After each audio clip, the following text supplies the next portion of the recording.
on the #1 hit music FM 93.3 Dankwa. You are now listening to 93.3, where it's more than music, it's culture.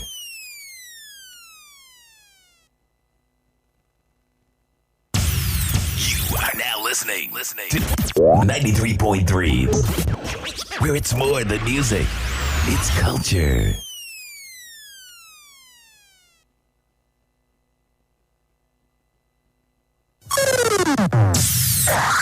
We'll be right back. We'll be right back. Gotta pay some bills. Emrena yachano. Sesaidia, enya bedru. Kessben University College. Suku papa, identity papa. Emma disuafo. Asania kekane hu biewo for quality tertiary education. Ultra modern state-of-the-art facilities. Modern lecture halls. Serene teaching and learning environment. Look no further. Choose Kessben University College. Sesei Kradie. Yasesemukra. Kessben University College has added new programs of study to their list of existing degree programs. Hooray! Apply now for an instant admission. BSc Nursing, BSc Midwifery, BSc Logistics, Procurement and Supply Chain Management, BSc Computer Science with Entrepreneurship, BA Politics and International Relations, BA Public Administration and Leadership Studies. Kessben University College also has a practical internship program for all our students that gives you a practical working experience in your field of study. You can join our regular, weekend and evening school at your convenience. Diploma holders, HND holders, most will apply for a top-up in any of our programs. Once one year bro 25 years, apply as a matured applicant. WASI holders, aggregate 36 or better. Wunya E8 and D7, you can enroll into any of our diploma programs. Locate KUC, main campus, Continental Petransa, off Lake Busumpi Road, or Kumasi City Campus, opposite Aseda House, Edum Kumasi. For further information, call us 0501 637383 or 0264 170475. Email us info@kc.edu.gh or you can log on onto our website www.kc.edu.gh. Kessben University College is fully accredited by the Ghana Tertiary Education Commission and affiliated to Kwabena Owusu University of Science and Technology, and all degrees are awarded by KNUST. Kessben University College, education for development. Hey boy, another Robert Jina, my Simihaya. Simihaya. Kwabena Owusu Sisia. Oh, go away you. Kwabena take me mamma come, Ufi. Pani Bobrichi. Nanancha Onyame for. Would you tea? So pesa a drop for papa or me mua, Okuta Bodin Crate Frisuku, Papa, Abayajia Tumu, Ubekamwa, Mamanchero, baby crope. Kessben driving school, or the move. Been driving school. Mo. Ebemesa method de sia so dan ho pe kumase bantuma ana se foforo no wa bie no bo shampa me no moti credit che dan fefe num ne hodie motra mo ben office you na munua so wo butuma jebu nso be ye den no wa ko Kessben driving butu de woni how onfani fu ayi dan bia si ho a obroni mfre no ho se safe na wo besua ana wasua bi dan ma were fi obi nso ho a na open ntem de di ne dwuma bi ana wo de atukwan ne ye ne ma sesen wenim kwan bitam kura ma were ho na me kura watimi a kire me ama makotworo matwa now, what do number, mamma? J. Nekin 03220 48269 and 0243 811 121. That's Sulamity. No, no, mate, Funa Bonso Mufe. One person young Kessben driving school. That's Pion, one uncle will be coming.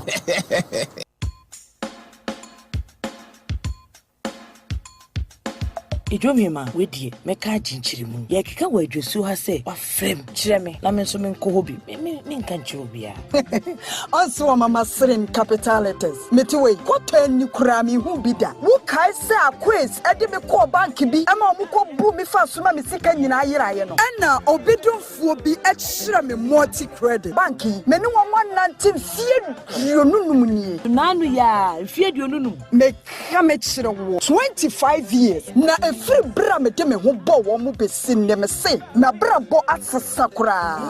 Ane every say bansa me ni won ma di dwuma nyina me ho se multi credit no. Edamu so nko. E nko na multi credit me se o ma individual loans. So wuti we obetimi ama obesi asese a mo ka mo ho bom na mo yeku a enu group loans no ode be ma ko ne bra sem bia ni. Hi na me hu sa multi credit for no. Hwenyansa na me fa we se nka ho. Ade bank bia ye bia multi credit ye bi. Na services a wodo a wo mo render de man krofo nyina. Multi credit ya wo tia she kire se oye ni free. E kire se SMS alert ya yenya nyina wo benya ye nte wo hwe. Eye free. Bank ne wo he fa kire me ho. O ma bie branches e wo Ghana ha ba bia. Kire me ko. Twan gina ho. Ene ye kwasia de ne wo mo nya adwuma. Beje wo mo number 0244 176901 0242 951 118 and 0208 190592. Multi Credit Savings and Loans Limited. Customer satisfaction is our priority.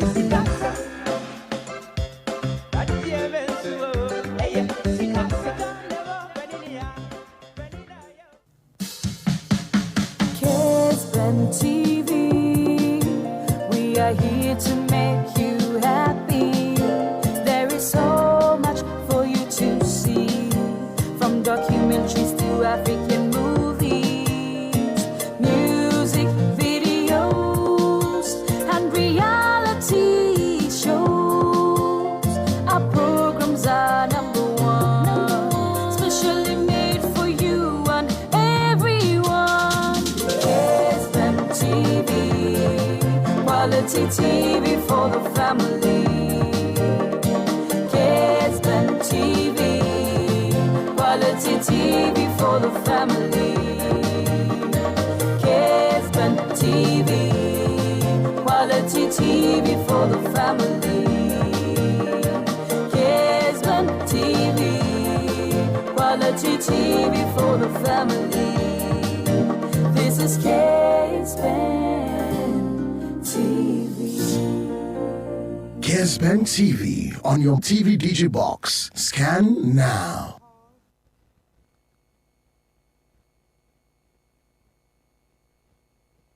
If it's a hit, it's on the #1 hit music station. 93.3 FM.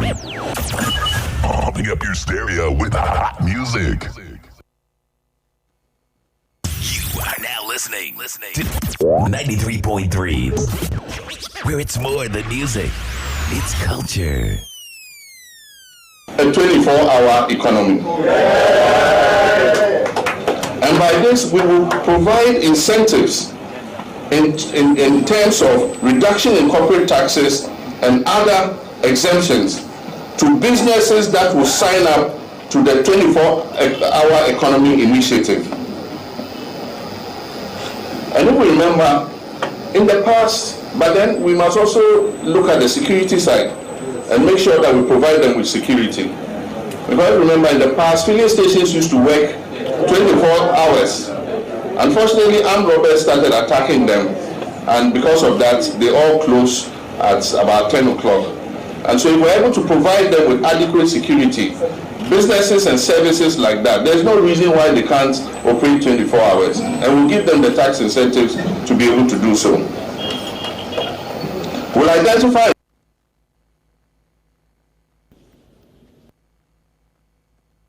a 24-hour economy.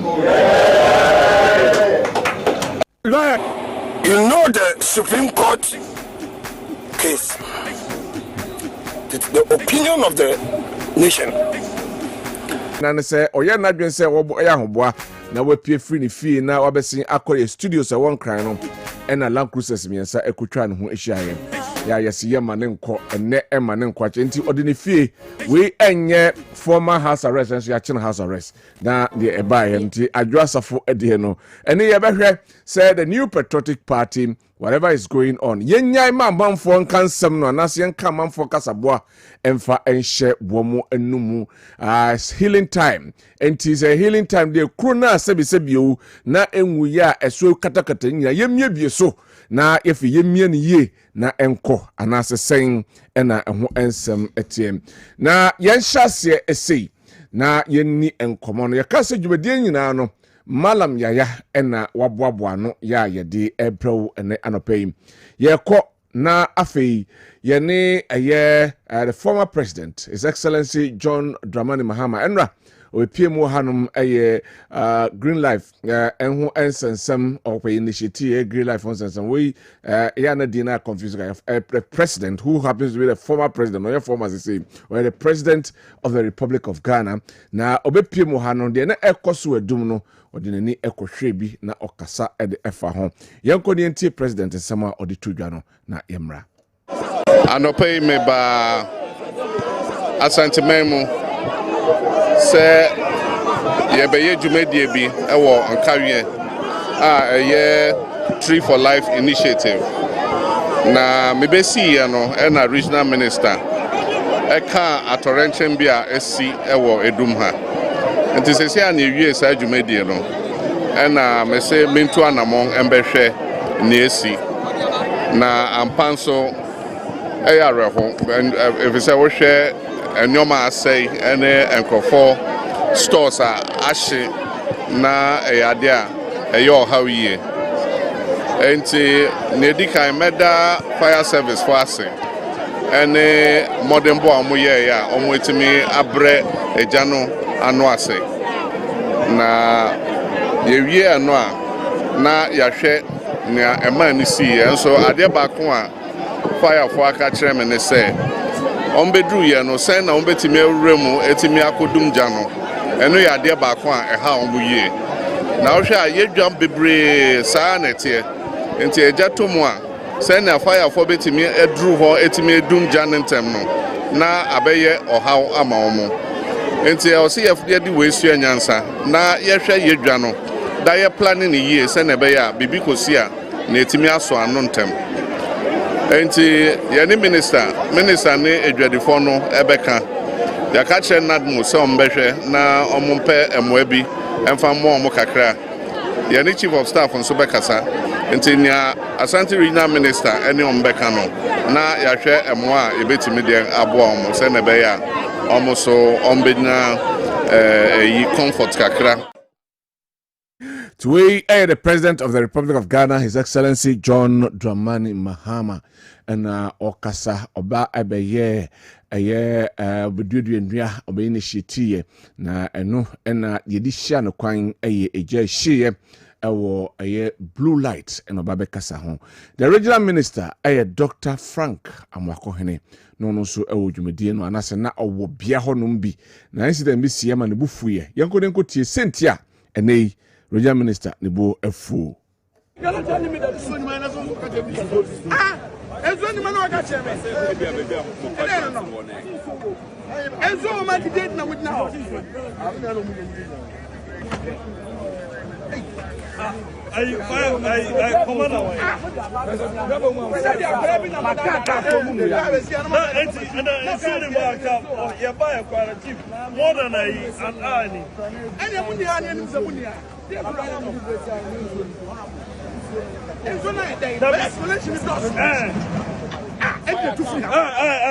Fireman, come here. Bra. You should be on standby. If in case of anything, you are. What kind of life is that? I've been asking you about this for the past 1 hour, and you're not telling me the truth. What kind of life is that? Wait, the turnover in Sony. Oh, no more fighting. Who do you come? Mr. Sony. So why is he here? Who do you come? Some of my boys, some of my children, what kind of life is that? Who if you uncle? Who if can't if you uncle? You attend the Biania. Who if you uncle? Master, call your regional commander for me. When you can't if you uncle. What kind of life is that? 1 hour, I'm going to some fire tender. More problem, I'm going to tell me. You've not told me any about any problem. Have you complained about any problem to me? You assured me that and so on.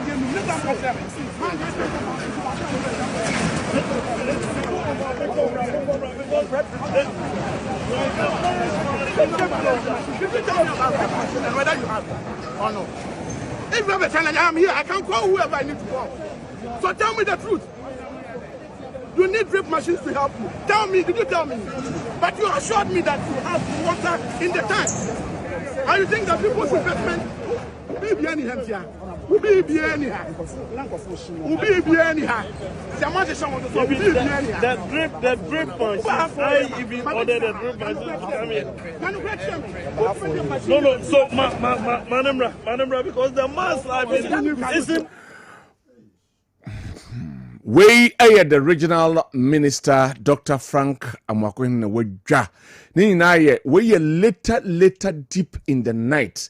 Wamana still a jane from America, I said, Name for why still. Obisto me jane dasu gusua eshe.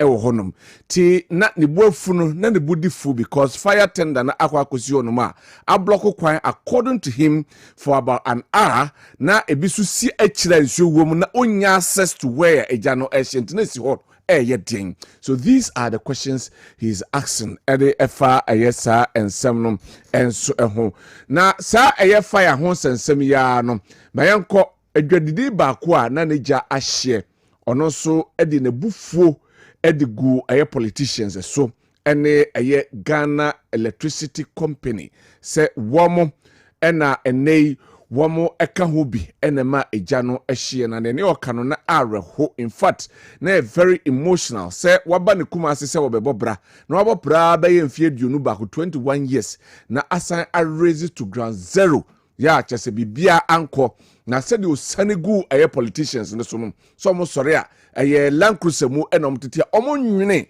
aye temamufo. I don't know say woni no aye adwen a you can send me a message on 0551 599 933 0551 599 933 yensabe kana fe ya kenkan ediama yenko tie no ensema wodi atudwa no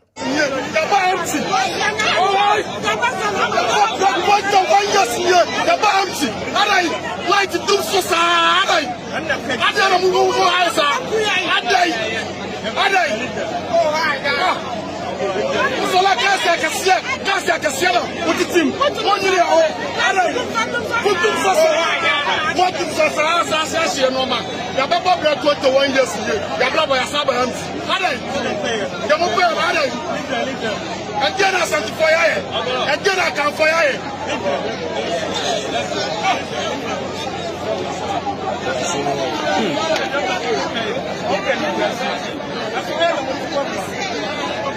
we aye and some of the two maybe kakra menin ho aye the travel sentiment na oduren, but it was a very nice aye petition and fan say aye consensus and na already but I can phone us and the phone of the bell needed to be frank on some review. I side with him, sir, and nay, it looks as if, sir, Omomudi or mine him, say, yeah, politicians, you know, woman shada and unity mamufon na sebiu wamodi enkwan omdwen some de besi ashase ewo mia bidum kantamanto siye ade be measures ene ye de to honom aba besi other places ashehye obehwe na other slums ashehye aba besi eye blue light ya ewo eye kejetia eye edum eho ena aba behia ohwe baby a ahye na ahye from me who said the describe no womo eye mfifi hon baby a railways no wona me fa say from roundabout na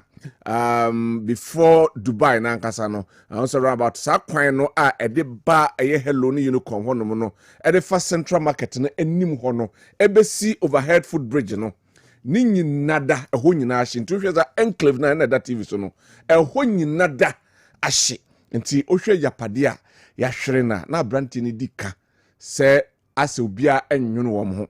But the issue is Ghana for Nankasa, do we think about ourselves? That is one big question. But ye kokokokwa de sobono ebe bo empanyfo because omo na hihye policies na yen ye diso na ye de akọ yen enim. But these are the losses of people who actually started something, wanted something for their families, and then in Croneba. Now, so look at the end results. Ye PM when eka ye discussions no eho ya yebedi eho enkomo ti jam na efranam ewo ho no ija na efranam ewo ho according to ayedwadifo ewo ho de say electric wires ni bi na trigger ye na epeja na chese wohwe ho no so a enema ewo ho no eye enema a fuel eja ha phone num ane perfumes num ane materials ntoma ye de pimpam nneema yi eno na ahye ho ma enti eja no so mu saade a na de ebesi enti abronsan na si ho anim ho nyina ekọ anope enwemi twem ho so ben honom a do ebi ahye ama na dum de ba se de ho hit no egina mu no enye asem kuma. So this is what happened and so na miakura nim na afi yenhwe other issues are ene yebedi eho enkomo na yenka eho asem enso ewo dwumadie so mianko minority in Parliament. Ene womu aslam the National Investigation Bureau say ene omu ekuwremu a Dr. Ernest Addison aye ni fie say omuko radio. According to them, almost say na omukuta aye warrant, but the minority sees otherwise. Say it looks as if the government in power and any SC the formal appointee so and all harass womo. Yenti afenyo Markins. Na okay, yenti minority no. My Hore Markins na yamra yaba beto so ewa ha. Minority caucus is here to express its concerns about the growing lawless conduct of our national security operatives who the government has unleashed on opponents, particularly the MPP appointees of former President Nana Addo Dankwa Akufo-Addo. We've heard of some raids, and in some cases, these so-called security operatives rob these officials when they are leaving their premises. They force their way, overpower the security, and enter these premises. This Rambo-style approach must cease. This is the first time in the history of our country that a governor of a central bank is being subjected to such a treatment. Unfortunately for the governor, some 10,000 cedis on his bed could not be found. So some of these hungry party foot soldiers that they use, who parade themselves as national security operatives, after all, perhaps not even being paid, and they use this opportunity to steal. The governors... the minority leader in Parliament, Honorable Alexander Afenyo Markins. But according to reports, the Chene said, now the former Bank of Ghana governor no, was surveillance and as a cameras now still a monitor proceedings and as ongoings our Bank of Ghana. Intinema moko honma omoko disconnected sir, and that was the intelligence about abeto abonting. But even if that is so, sakwana was a fossil. Na yeni obia sebi waba no waba besom of my Ghana and couldn't we have done it in a different way? At this sanity and I say emfa aye who ye bebre and kasa bebre ebeba ho ana say ebana sa do ebia na de mo ye na eya de pa all right but kwan mo fa so mo ye na ebia na entwa kwanti emfa kwamunti then people will rise up and talk about it. Ghana is growing and then we belong to a global setup that is also progressing and going him it is a quarter nima yenya tete niema no na yenye niema sebi it is in tune with what is going on elsewhere. Sanema we are ne yesheda kuchobi or how ne amane nipa no bekom trauma and nasefo nipa kro bekom so corner se sebi o ono so gang bi na omudi hia omo a what would have happened ɛwɔ hɔnom so ɛno ɛnso ɛyɛ nneɛma a ɛkɔ so ɛnso ɛwɔ nsɛm no ɛnso ɛho mmeɛfɛ ni ɛnkyɛm ɛwɔ ɛyɛ the land minister na yɛnkɔhwɛ ɛyɛ yɛnwura Emmanuel Ama Kofi Boa honorable ɔde atodwa sɛ 7 out of the 9 forester ɛnɛ galamsey for agye kɛntɛn soɔ no wɔn agye na amanfoɔ sɛ wɔn 7 ne din 7 na wɔsɛ wɔn reclaim no wɔn mmɔ anything ɔsan de atodwa sɛ ɛne all licenses a yɛde ma after 7th of December no revoke no nyinaa yɛnkɔnkotie ɛyɛ the land minister nsɛm a wɔde todwa no made CJ so far made include 25 champagne equipment, 56 excavators, 2 payloaders, 3 bulldozers, 3 pickup trucks, 7 pumping machines, 4 pump action rifles, among others.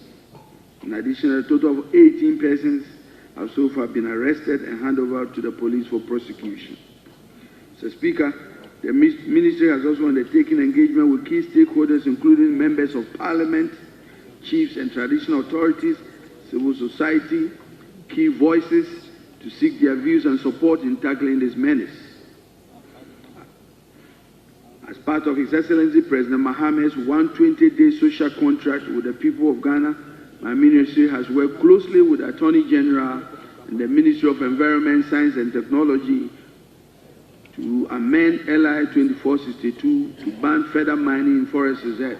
So the whole mining scheme is going to change. We have also laid out a technical review, licensing review committee that is going to review all small-scale mining licenses that has been issued. We've also effective this morning, based on the report we have, revoked all licenses that were issued December 7th. Right, NT, that is the Lands Minister, Honorable Emmanuel Ama Kofi Boa, and now Otise Ode and Semno Edi Etujano.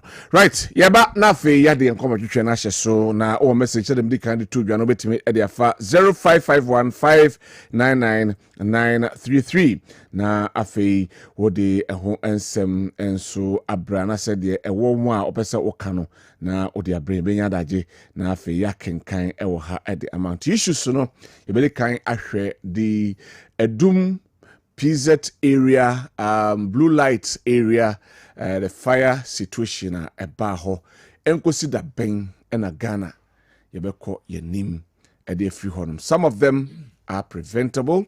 Ebi ohonoma they can be controlled, but ebeko so say ya mamenko na mema Mr. Joseph Amwa Akwaba Obani. Good evening. Good evening. Na boko de nyamiase pa Mr. Joseph Amwa senior member Emma Movement for Change sanso ena lawyer George Opon and so a member Ashanti Regional Branch of the NPP. Good evening. Good evening. Na boko de. Yede nyamiasi. Right. Enti yebe pre na ya toaso ewo hanom. Ye twen se Professor Smasapon ba beka yansa na fe Dr. Christopher Yarapia ono so ebeba. Ba me sha sem free Mr. Mohona hwe ye hweja no ho asem ayarehosem. Ja ho asem de so can yadia yare hosem but ese Ghana for yema yeniko ija ho asem because ija wo kwan hodo bibra enam so a eba so ho ebi ho a e fan say zingrofo bi ho no say oye dwan no boka Otwejatum you know yes you said those but there ehune nia one sheda na aba me two typical examples because maybe na mokofodua ti na aba and me dem na me kodakra 7:30 about my parking cam the garage my be and then something struck me say come back go back to Kumasi Kufuridua. Kufuridua is I'm sorry dress up because you can figure because we be obey our corner in I'm saying. Sana man na dwunu saa me beduru na abo be 11:30 ti me refi na satam na sa edundundundu sata na dum so na half current sa na man no enti me call me man dem me call na o mada e na o maso candle na candle no si empa na ti so e na candle no just ahye saa na ne saa dia kan suo no na week no etem say na dia fe na ebe so jenim ebe so empaduanim bisi mi gina wona mintimi num no na me ho so saa na mintimi num ayi no che me ho so saa na yakobon kasa kire nemba ti se my wife ada obiada. And you could have imagined saying, a tom panum de shas shia can crown me no straight away. And son, I can a bit as the American means a man for me with me. About 1 month ago, there's an office. We can see a point, baby. Monday, me call office not a cable am the charge before you. Na da me desk no da so sa na me ni bi de ye eja to cable mu amana ahye atare desk no sa so ntina na ben printer no so pa printer is sim table so ben pa se ga me to printer no so a what it have meant ni say ke beto paper no ti ke ja no to mu a na ka ahye baby and we ba na oniama nyina ahye. So and out of any can say akron for crowd dey say some be we awa so we sika no nema no mefa e ja so dey ba na beto dey mu a bibia we shi sika na show documents nyina it is a very receive to the ground and enya dia ya isa I say ye didi agrokra ba bia emi japan say so here budget all over the period na your budget be reduce so call the security budget na. The percentage of money a fire service is not beyond 4.5%. Wow. Security budgets. No? Security budget. No, me fans offer about offer military, offer fire, offer police, now offer immigration. So 2022 budget now me share. Other than they follow suit. 2022 budget military they were given 490 million Ghana cedis dollars. Oh, okay. Satam. Fire, they were giving $62 million. Police, $630 million. Immigration, $170 million. And the police there, 46.5%. Military, 36.2%. Immigration, 12.57%. Fire, 4.5%. What the young share the order of a year. A magnitude or the who here. I don't talk for better me better where the fly order of preference. Order of preference. Okay, yeah. Who says a security agency for you? Niahi pana SSNK. This can mutimidu. As but one say because we say in the sea any pet me free just all of a sudden baby a bit see no obia ni unhunu ade be fa kwa be fa so be si ni see he obia no kwa fa so enye so obi na share that so be so she ni store no obi di o hwe dia e ko so I take o money in attention is your money in attention yeah but hwe on budget one say now minister no can say e won buy that insuo tender nim say ya tunsu mo ga ashandre nsuo no bebrenti fire hydrants bebre na nsuo ni enti ma ya gwinu mu da se ba bia fire service station obi a ebetu borehole ho ana ni ayo overhead tanks ya nsuo no betimi aguma at each point in time bia nsuo to what na woko report no by no mu interview fire service boss no nra deputy and say or see a horsion they got a call at 6:05 na omutu omuka no free chirapatre no ebeduru 6:15 that's 10 minutes yeah enti kembe ha eyi ni bi nsi wo se yesi asay ali na ese basa futi market ho fire tender asa eyi kura Dubai ho kura asa tenders ni bi ho na ali ndi no ntimi aba e chere say we are lacking so many things here ebetimi assist ade we ano obi so maame tia say eja no to mu no ansana ebeduru ho na di be more than 2 hours but yentimi anum no ansana ebeduru no ho no it is a proactive enough see ebetimi akwele any fire here and can buy no within the next 30 minutes give it me a no ka ento aso enko ba bia but hwe dey ehun as see how see bi o a eshi enti ade a ya hontesem Ghana for mom ye nyina me ni na ho na yemhwe se ade a ehia ye no yemhwe ni government bi aba begina na matali fra amre ayi soja for ni ewe ensem ato ha ma navi ni ewe ensem men kan say nye but navi ni tinsuo so ho ye dey ni hu se cause nsuo so but fire no dey ben nanu ya so to say rebi ne ba umuye ya wo ansan wo what you say akora bi omuko ona to mba na omfie nyina ahye na o ma me no onu nyina esu ne ma no mawu ho ewo hakoya as bantu mechi wo.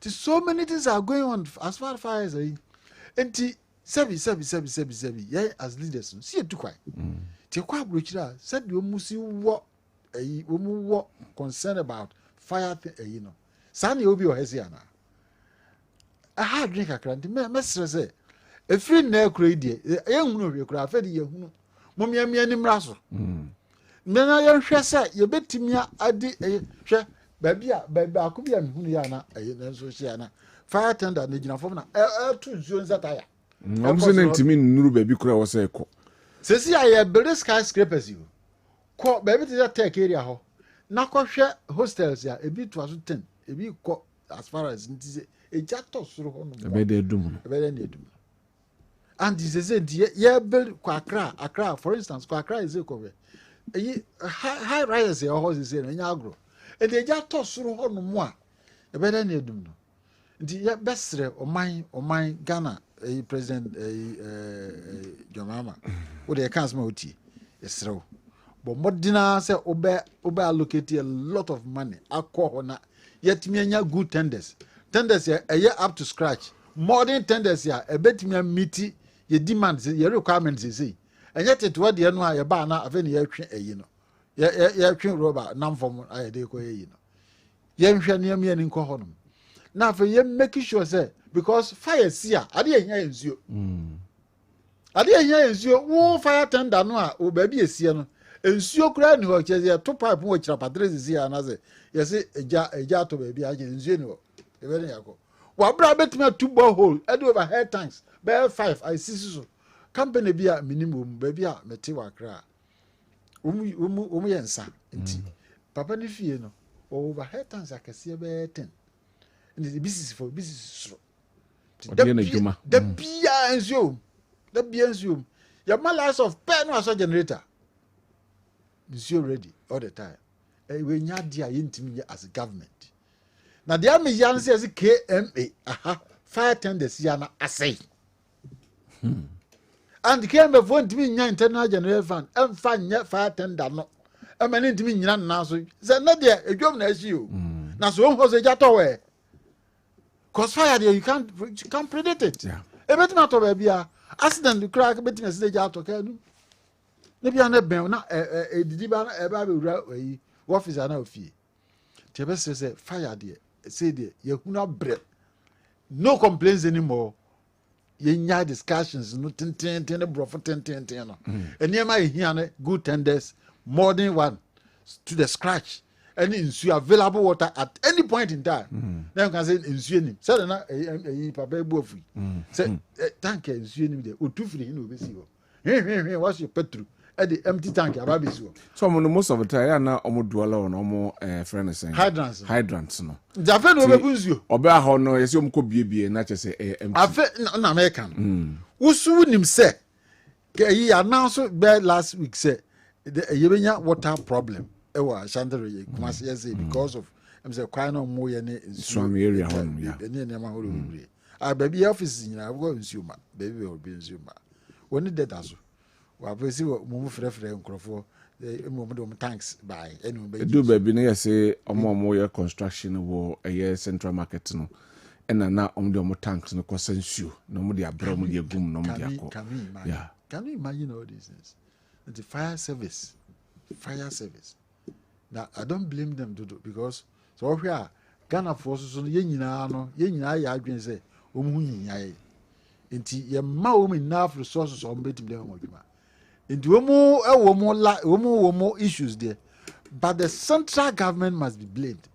Besides, there are other people so omo benevolent societies ne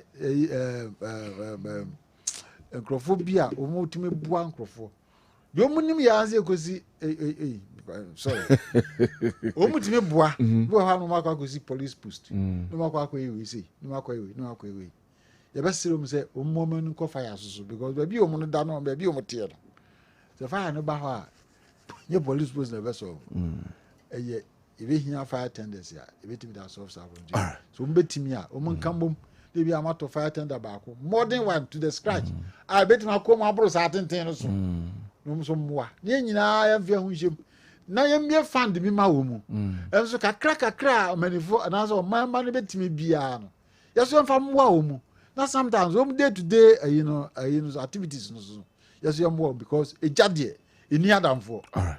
That's it. But that's it. Remember a lawyer, George Pohona, Mintio, also on the Enra Ejana. Ashiano. I made us. Now, Mincha, what you for you, and I'm in Chelsea. So, no cranny. Or may I, Timono? Yeah, man, I say there be our politicians and a baby home. Some people are so inept. You will nipper baby a while from home. Officer one, W, dear Ben. So, people are not made to account for their still worship. Yeah, you hold people responsible for their ineptitude and inactions. Today, they will find an excuse and find a way and also blame others. That ben a BBSC, Amaya hold penny be responsible. Yakacha say, Papa, or you may answer any for you matter on a coffee. Until we start doing these things, yeah, will be our better now proactive. And two person watch them say. Say report I'm okay is anything to go by. You need officer BR or inspection. Who said these areas, your hydrant in Zoom and in zoning. Yeah. Now in case of emergency, where do we go first? Now, omo machine crazy why? Is it not proper? Say in Subigum station, na BBC and no can move one side actually chroma of BR. Now to me 2 empty tank. It be through station ho the scene ho na no what na be penzu sebe atwe bre na ye abodom. But according to sources now say or the be buy anyway you to amanasa so you take leave free honor. So e be no dey about then it means he came prepared. Yeah. And the honor asano who was responsible to making sure that as a hydrant especially at the marketplaces. Now yes also we to a craft for no to moments of our people, some of the people are so irresponsible say ube do fire hydrant no as on no beans was containers and no can the groom had the major weapon is a yantwaba. But the politicians who want to say yantwaba most major almost you see, yes, we are a politician you should be circumspect in things that you do. Obia the start there were no words no pay to me no. You crew my we are so dishonest and hypocrites. Yeah, being a galam say fight here, they are a pretor sana, a nipa bi, a namu finfina, NDC, MPP, Sahano, also Namu, no say, and quiet no say, and so. And these are the things that we do. It is a nipano, a benyaku could draw say, Adi we, say near Yano, and Adi we say near Bayano. You realize will be a person taking political capital out of it. Inti Branson say yeah me ye woman yebenya at least 2 or 3 helicopters in our major cities the fire fighting machines eba ye na se fire oko baby to say helicopter call lake feel it next oba it will take less than 10 minutes papa oba enka baby a strategic omutimi kode edumua de faja ne ho baby aton de nanka ho no omutimi nya ne hwe omagya ne aka no omo abo ho ban ye nuru bra ye betimi nya even drones ye betimi de apeke alifti ensu e be true ensu na ko and those machines that modern tenders na aba no so efficient and so so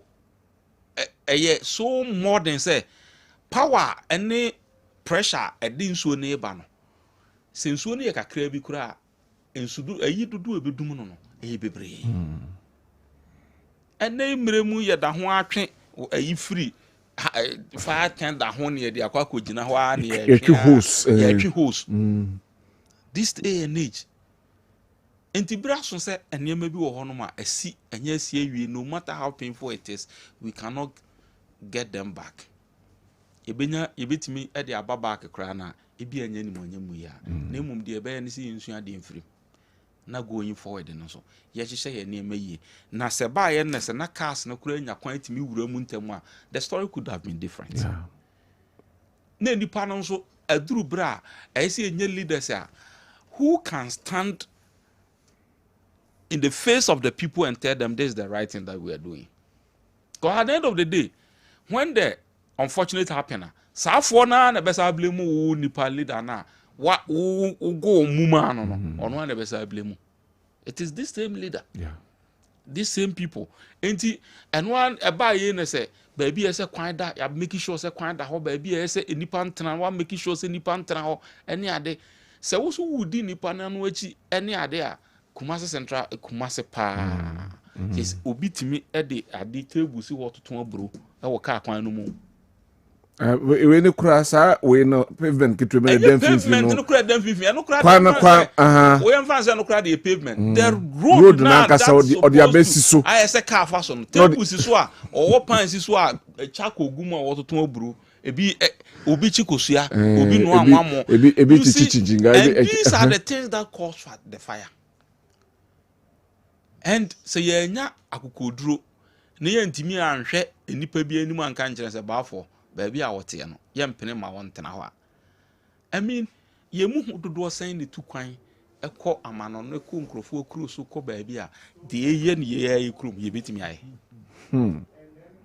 the guy said 2000 mu ho na ma party came Okoka 2006-87 there about over 2 months for Daniel Swasem. And now some Kumasi 2008 by elections MPP lose that was the Faraban.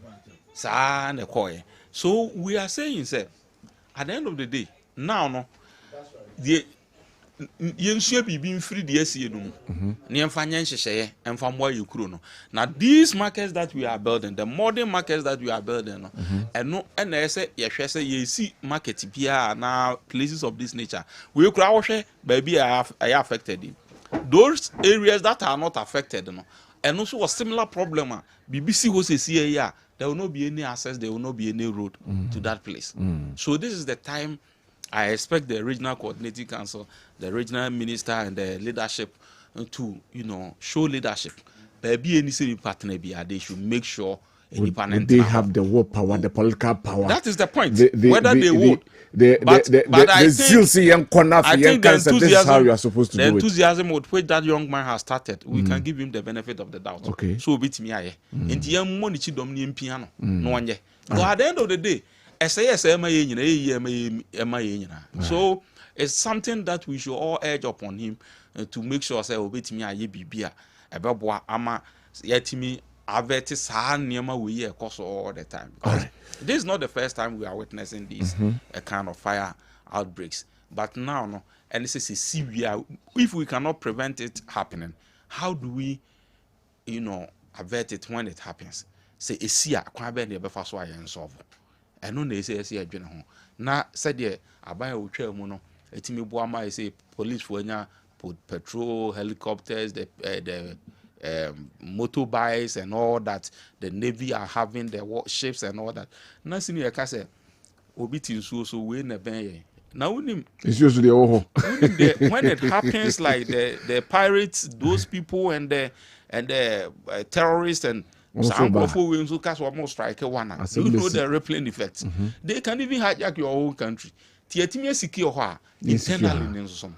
Yanshe na aban so for the new na fire service for no or more modern gadgets, modern equipments. And so helicopter at say fire tender helicopters at say drones at say and the modern more modern tenders are or the see one ma actually you bet me a 10 floors automatically and no machine and one so pick ya no de ko enya fe ne mo betwe ayi na se de ye ne tete ho da no twena ho de atwenete kane ne dan to aso murunum eni nsia ena na yusu sa ne ma we no no ene ya ewiase de aduro yi dan bi to aso 50 ni ade do you still use these kind of firefighting asebsebe Dr. Christopher Yawapia doc good evening. Evening na boko de nyame adom ho ye sanso na Professor Smasapon so ha prof yes sir na boko de ya jana dom de nyame ase ye te se dwadifo no ababe ginase ho yes ase ompese omofroso na ombeka omasem nti se nyamenu ba komunu bi ba ha no ma ye be mo omkwan no maka because that is our duty ye be mo audience but yenhwe na yenhwe eye ejaya ehyiwo eye blue light edum Ghana, I know Ghana, though me be as but at least me say Ghana, there's some the bus here, but can 1-2 weeks near Tiako Koda. Mammy too, though. Yo, I'm ready. I'm ever going to match in your motion, no muti, match if you have South and DC. Match regional minister. A very young colleague of mine, and he's doing so great. Adibakwa. You be can a fight just on say. Once I share season I umuna, and I'm climate change name and intino. When she then who the core type 9 Casabri ka Ariano so giddy no. I say Ariane bo, I say Ariane more, I say you be befem. Inti ama climate dynamics na but season way the exact season you would under normal circumstances Gabe say be brave. But the atono ya obi dwetre nyina na ahye no nti ebeka ze yenu mudwarifo no won shedding na shedding ni nyina chi no o kan nyina na kan nyina awia na aka se nti so what next so when in mako awu kwan bi no when in mako kwan bi no na me tie abrante ba kon say 21 years ai abono hasisi ya na very very sad but my concern has to do with policy at the policy level. Then abanye maybe na me kai maybe nyame for the currency manpayin J Mills. I think that Osheda made a conscious effort to retool the fire service with almost 54 tenders. High rising tenders maybe. But so na openyi kan you know. These days you know your buildings be 10 15 thereabout. Enti then be see and kwan say the hu na buchire ejahye ba bo se na plane aeroplane bi na wiem na ensuo etu ensuo gu especially hurricanes yi happen na say eja fm a bon say that kind of planes then they prevent yin na me gidi say oman yin panyimfo ndc aban nyame adom ya bayi no man panyin Yura Mahama mi warishemu wonu mu say on the regional minister we know how uti die junction by no uti ne kasa mu no kasa o he ne mu se o mode report no ebeba ade ba ko edi enya over the years it has to do with just ba fact finding mission or committee or whatever report no say abaya aba no implement e na ye ne yetimemfo yenti dia ana yenhu dia I can't speak to that because I don't have the facts now. But at least it's more implement here. Senka ye huna nke be dey. Yebeti. Nti ade a me hwe ni mu say the SCA no aban we aye mampanyin John Dramani aban ene yera regional minister obon homodin power stronko fact finding bia a bit my establishment no minimum pa de ekmeka say ye make report in public obi ehunu report bi let's look at the recommendations.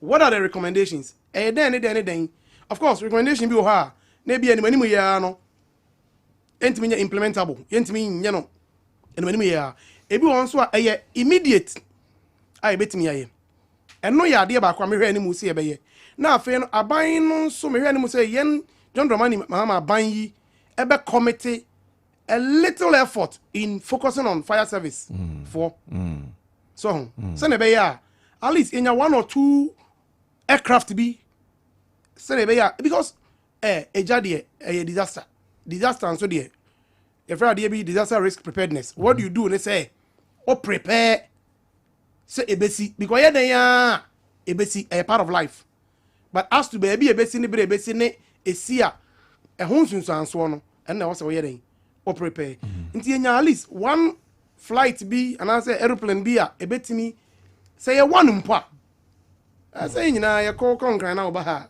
o full plane abros wa 40 minutes wadru nti say mpo enkran mpo na si ana ba bibiara esi bia no na say plane no ba me ya sure say within a short time no ebetimi adru na etimi aboa me last a year me kan ye there is a culture you was su any adibia a high end kesepa na high end because of the public trust in leadership e just say ya within a space of me who be amen kano oh na market for no kiri no masa bomb but no masa occupy the place and it's also because of the fear e go be painty ya na wona dwen won say ade ye jai esiwa anhra na asase ne kra etis wo no aban ne mpanyimfo aba befa ahano mate se yesi no muntu kra because na enti yaye ne say no the possibility no asase na nkasa nye adwadifo ne dia ena tumia ebi aban mu mpanyimfo na asase ruafo pese odi betu wo no enam the public response enti ya na omunsu esuro enti ekoba se nyame mfa sama bibi aturenchem bi se ya ba no de na se ne abaye good opportunity yemfa so ne nyendai yemfa ntuo mi gidi se eba sa na akoba se ade na nkasa no oyawo ayedai aba areho aba na omanfo no so kakra obedi enso no eho akwakoye den enti wo be fa so oba betu won no na ba bi obetena no na akoye headache but ne nyina mu no mi gidi se wo se wona no ho no ne aban mu mpanyimfo policy makers ne krowrafo no betena se na se mpo se ebeba se animanimu yi no ye beye se ye bodwane biwa ye betimi enya laid out plan of the area wa woni baby ayishi even how a campo ebe wura mu kra no na edin so nti si ene sa menkase bia minim asase wurafo no minim de ne dia minim se ye opemso dia se ye kemi anase minim de ne dia but whoever ene dia no bigide se nhye bi wo kra se ye be ye no in a more than a year stakeholder engagement. But doc, you bet me stakeholder engagement. You Dubai, for example, Dubai said they are planning as if us, and they said they're not planning it. No, Obekohono layout no assessor because and they assign the tables as I be any table crisis. Baby, any amount for ton yama a form ye lay all these things as into ye learn the plan about crash. Still, we have to do enforcement. Okay, enforcement. Yeah, the 2 million money they are showing some. Yeah, the 2 million money are ready. Say 2 million they are man. What about you? And it's any ready to see about enforcement there.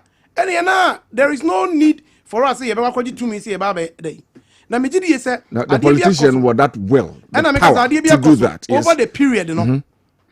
Issue of enforcement, MPP, NDC, and young Tomamo, say. But the less in you more, na political realm. Okay, bra, Yura Mahama, started a KJT project.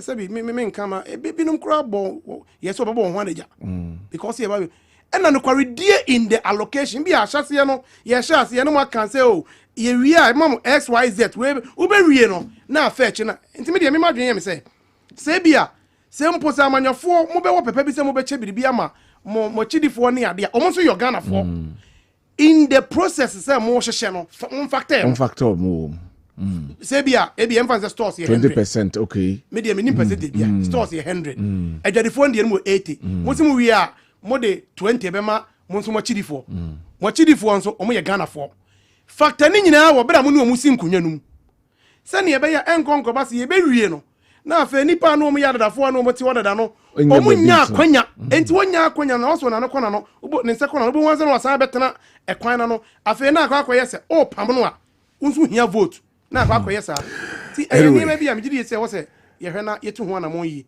na stakeholder participation no proper stakeholder enye the friend tokenism nipa ba akum yenu bia kwatena se na ya agree debi all the reflective stakeholder obi abemu a Mijidi say dey ya Jojo ebinya solution. All right.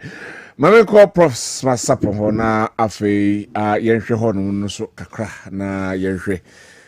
Do we have, can we go forward? Can we see our front going forward? Because Kantamanto thereby every day na akwakoda ne yasa hye Kantamanto. Said ye hye ne dia be hye no sa. Yasa ko hye no ha.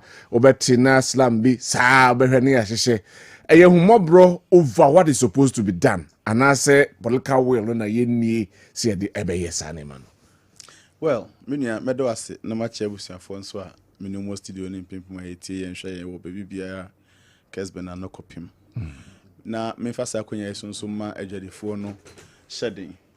Enye enafom won mo mu sunsun won mo a in fact omu pa mo ho masinem nsem bebre ena o man ka bia nhyem we nya ade a ebo obi an kaye ade a chen okopa bibia bedi ba ya yese o store mu na jada no and you simply can't do anything about it so if you say ya na ye bompa say nsem ebeto ye ni bi enye nsem a e betimi aye ho bibi enye de kra say na ewiase mo nyono ne de nyina na wom ewie mi be obi store ya loko no me say ontimi ma hokra o hwa eja na hyi wom we inside go a hye me say that for ho wie ontimi say who flames we inside so hu na wontimi nya ho hwe me de bia me bompa ya nsem tu obia bi enti bi nso betimi ato yenyina bi enye ne ya betimi aye ho bibi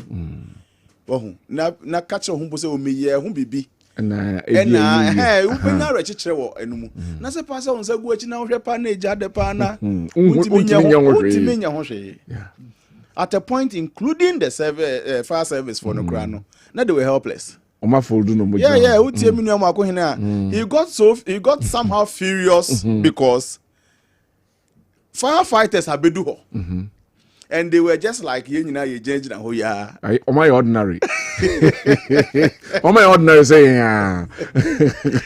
oh na ya reho na dwadifo no bi kra bufu firefighters because sabe wona mo na ye train mu how to quench fire ne den na so be gina to say yen bi dia doc prof ko na tu su ya ko nsu ya kwa na akoka fo ya na sa be go dia unim ye ni akade a ye di dumja ene janso du be bia na no so edin me tiase but minim nia fire service for so ye kire omo wo training school mu ho solution to a problem in stages wo form na enu a certain level this is the response do level we are response we do level we are response we next is for we do baby na say normal things say so the test akwala say wenya malaria na wonya ebi ni wa ye were emergency means of testing for malaria enti say bedu baby no yenya emergency way of responding to things when enema bi ni ho akade na nkasa ni ho a ye be ye den akade na nkasa ni ho na the solution they will tell us is ye be the audience ahwe bi dia I beg to differ no I beg to differ so enti adaroma the situation is very sad areho ejadifo no bebre ehwe bi TV so ni ade na tum se mema mana omu ebo mani ana ni so enti enya sempa na the frustration on the face of regional minister na edi because sabe ono na nko betimi ahu bibia nko ye utie ni kasem kra na obisa se na mo problem be na mo wa mo kan kire me a mo dia ba bedu ha do you get it yeah wo dia let it be on record that me friend regional minister can say chere na wanti mi anya ho hwe mo friend no so and I fall in line with advice I mean and the buy say sa helicopter now for the fight fire no say Ghana ye ni ska beto bi ese region bi empa at least ni kuma ase ne nkran de two major economic northern sector no money southern sector just one thing with science they say we reason no universally acceptable and say largely non-debatable. Make us say media de mienu, manya helicopters mienu mi de ko ba bi mienu won kran. E Ghana ha. Na mka say me ba ko be sin kran de ba ko esi Kumasi a. My reason should be largely non-debatable. My reason is Kumasi is the business hub of this republic. And na nkran. Administrative. Yes. Enti no mo mi amfa nkwa adwendwen mo nya ne bebrebe. Se sebe esi Kumasi na sa semsi sunyane a. Playing from Kumasi to Sunyani be 20 minutes. Obedu Sunyani sisi akwakoboa meja na dum. Na yenya se de bia ye de sebe enemre mu 21st century. Ye dum ja te senia ye nananom time me of a champion mu time 70 something na se na no dum ja na sa na yensu ye dum ja. Na afi aba adwadifo ne so. In fact, adwadifo no mu makandifo me so mu leaders. Ena sebe leaders ne nso no eso munya proximity to administrative heads in KMA any regional ministers no ne ade na eso munya proximity to the place na to the public leaders of adwadifo no amutie yen including Kantamanto se mo hye mo kwa mo kokwa mu na mo hia Saturday bia ye mu meeting na mu ni liaison bia to KMA and AMA and the regional ministers respectively enye papa because sabi business the Nikita the entire Kumasi and Nikita nkran. Inti get closer to KM and regional ministers and AM Accra and regional ministers no. Now meeting bia mo be bia no recommendation same be fi mo be mo fa bi kra nko to manim. Na nya dance die. O kire bi munti me yom ho no so munim ne ekoso ho. Na sabi e ba ne say ye nhyehyɛ ya ebeboa mo amudwadi a avail yourself to it. Ebe ka Kwabena store, ebe ka Obintin store. But eventually, kwan ba be dem asembisi a yetimi aye. Kantamanto de me kofa ho. After Janishi we no start so musi dan no. Na me kwa ko say whether there will be difference between Sen and Hotians and Janishi. Mini Kwabena. Dadana. And you know my source of worry. My source of worry was hwe nipa e kwa adwadifo hokos chair omo console omo.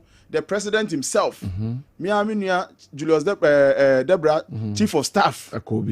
There was a regional minister came to the place near the. My worry was not, say, but I didn't know man provided technical people to guide them in the rebuilding. Rebuilding the Okaso Munchain and Bessie Jar, Ebi Muntimin chain, Sabi Musu Bimudiano. And apart from that one, Necrano, I buy every near Beko procurement attending then 10 years. Ghana honey, you quire. And then Comunian is the 10 Miami and Faso. Anyway, Obedi Odika be Juso Bomb Futuro. Oh, yes, he called the Baba Saitos who are be Juso Bomb Futuro. And all these things are there in the name, so they may want to rebuild their market. In doing so, Unishia de be the phone cry provide the technical know-how. My plan is here go KNUST be brebe. Maybe no more come. Yes, mon planning at the end.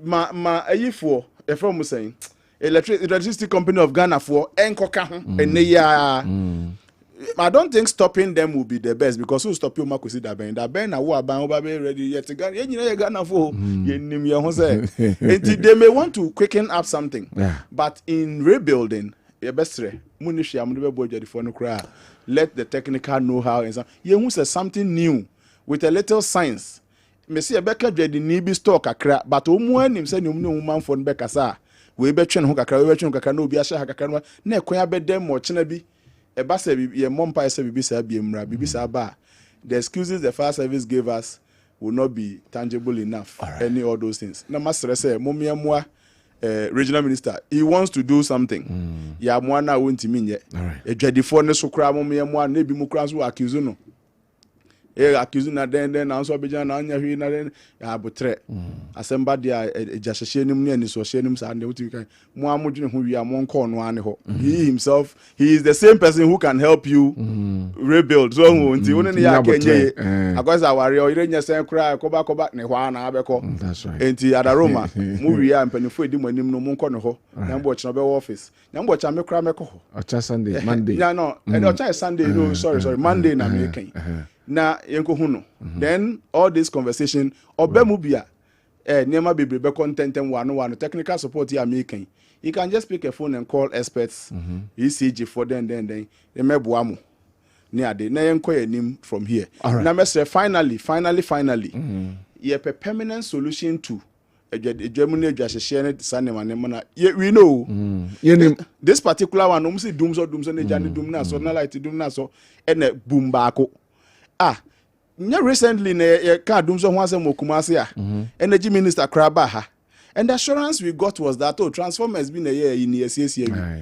how come we are nye dwom kumase doom so nye dwom for nkwa ya bi so bia bro no bia so intimacy whatever the problem is I'm for cry feel say e kumase nkwa because say one for baby no we don't hear the erratic nature no ye hu ne sa wo baby regional minister say mensa wo ho okotwe manso bi wo nkran say then na musimu ye load shedding or her load that is being shed in Accra compared to load that akwese ya fokumasi de nya da command nkran for I'm not sure it's going to happen under Dr. Mwakohene mummy afia ni hwe ho nso na ye hwe ni empep masi but that's mame ko adwadifo no be ye nan wa ha na minti omo briefly omo edi omo nsem na enam enti mame nti omo ye wo ha no matoachien wora and your bin wa ha ama chei enso e wa ha nyameche Kwabena e wa ha na Stephen Opoku Mensa right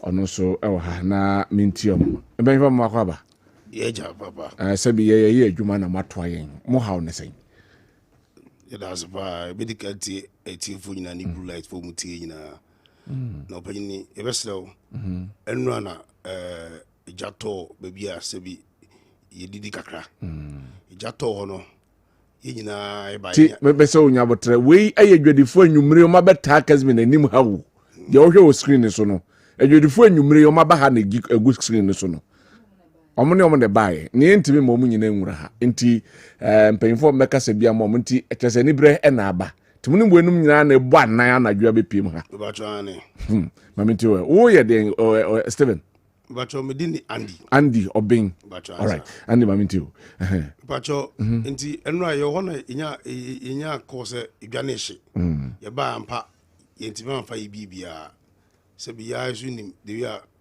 blue light ti akwa boys ibia shile ni bitri kese bia ba ala na ye de yina ye na idwanahye nti ene so sabi jiji na o se be boa du fire service for ni awede eko nti nyime regional minister bai nyime wa ba ho yan kase je muso enu aso ba na dwono asa 11 something tamulin fire service ni yes ana mi wo bi nti me ko me ka chi bi nwa mo se yente yakopon se minister no young boy to say basa no no automatic kan no obeboaye te ma yinyina nya eni gie se de adu ndi o ye young ndi enya de bibo ne beba te nyime no ba ni nyina de papu di ndi kushia no se ye papa no ye nwane no ye kama for no asem bia minister kan se bi anya ye de oba na edi yesu koma no o yeso kasa asema ye te ne se ye ma ne mfie miensa no mfensi dwan mai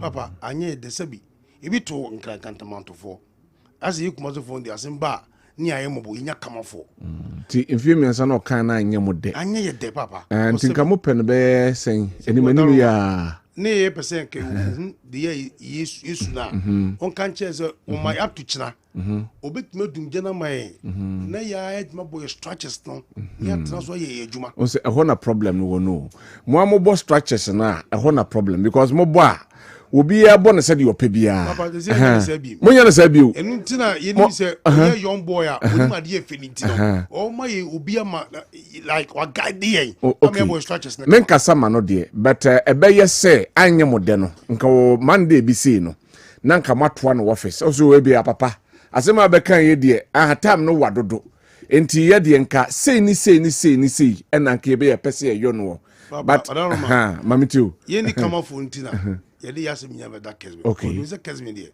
ho na bullet fo nyina yitie okay nti yasem ebe tuma no ma ye be ka bia mo mo he kwan a be fo so nya asase nya tena so didie asase na de nsem wo ho ana esem bia ni ho afi na bia nsem ba ho de yinim ye montesi ese be bia obi be gi asase ana se we for jo mo de ana se bibia asa yente but the minister na kan no ama ya dwere hu se mpenifo nya asase na mbaje nti ho na musuru ho ni suru okay mate andi ma fonsi na afi meba pro doko na mpacho ho ni Steven opoku mensa ho maize opoku maize oh okay maize ni fro okay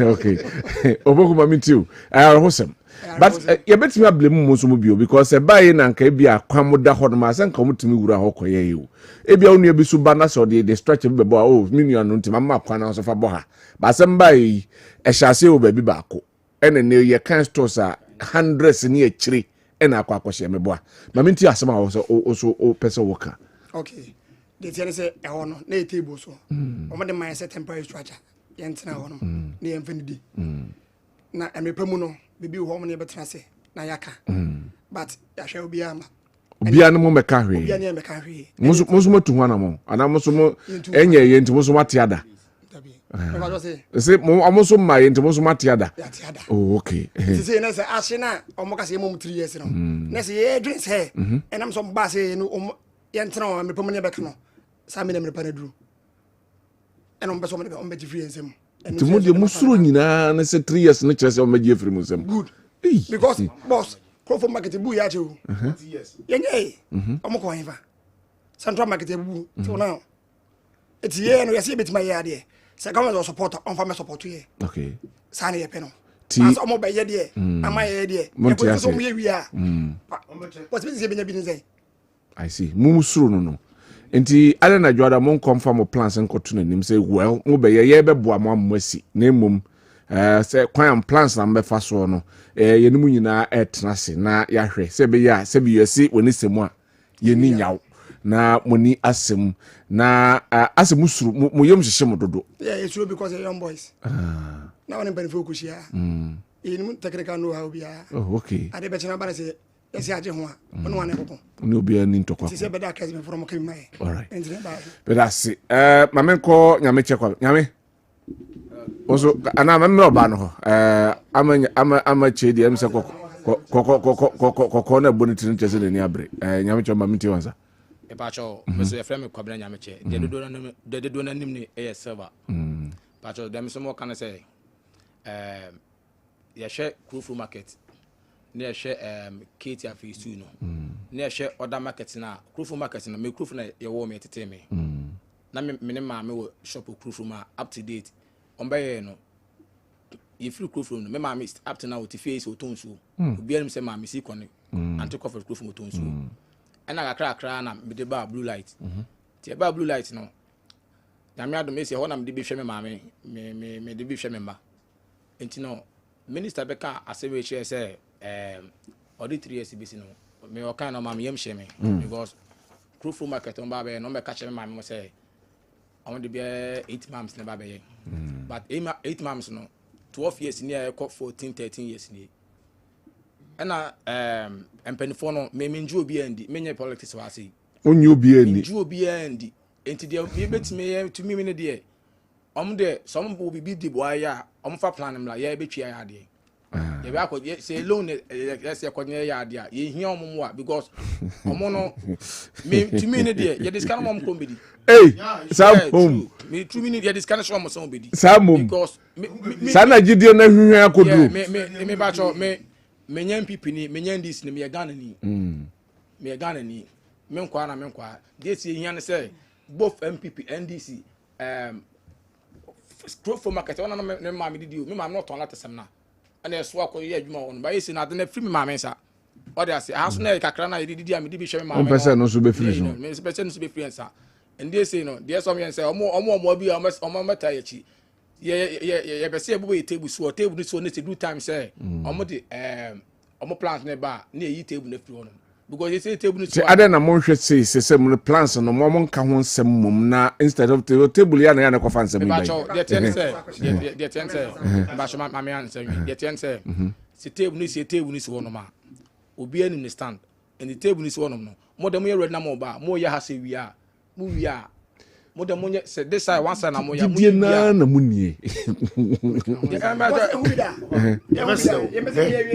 blue light wo we efie bi asodin wo efie bi asodin mi fie mi na masodin ho na mumugu ko sabi obi open ho me ho ye kama na nyamedi a asoma adweme oni obi ani asem sese no me wo yire oma nyaba ma me hwe ebubui di adwuma na me heze mi sika ahye me ni bibia ti se body ba me tena me twitu a me wu asem fa ho me ni sika be di adwuma I see and you say no ho na me ye adwuma no efiri me nsa na me ko tebe na me tokuta ta body ba me tena me kodipa abulu adwane anyway me shop wona yo no en kwa ye 8